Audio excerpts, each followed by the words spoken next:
Here's a quick itinerary for 5 nights and 4 full days in Cebu, plus how much we spent on flights, transportation, accommodations, activities, and attractions. We booked our flight with Cebu Pacific during seat sale, so ito na yung cheapest option namin. The total is for 2 adults and 1 toddler with 7 kg hand carry each and 1 check-in baggage na 20 kilos. For accommodation, we booked this budget hotel via Agoda. Maganda yung location, just 20 minutes away from main destinations or restaurants, 40 minutes away from the airport, and promise, super comfy dito. Para naman sa aming transportation, we rented a 5-seater car para sa buong stay namin sa Cebu.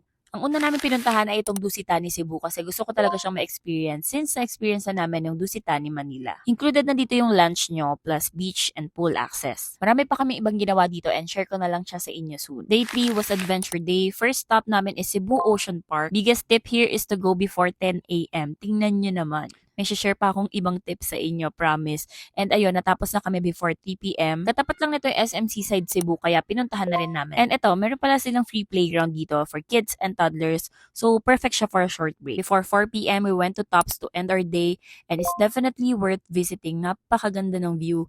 There's an entrance fee pala, and it's about an hour away from the city. You'll see this beautiful view, ang lamig din dito, and maraming food options. Kinabukasan, maaga rin kami pumunta sa market para bumili ng mga pasalubong. Dito na rin kami nag-lunch sa city bago kami pumunta sa may Cebu Safari. Nag-book pala kami ng villa, so included na dito yung 2-day ticket and may kasama na tong breakfast. Pero nag-book din kami ng night safari tour. It's a must try if you want a different experience from the day tour. Ito naman binook namin directly on their website. Pero if you want a day tour lang, pwede kayo mag-book sa Agoda or Klook. For the food, the budget is really up to you. Share ko na lang sa inyo mga kinainan namin sa next video. So let me know in the comments if you have any questions.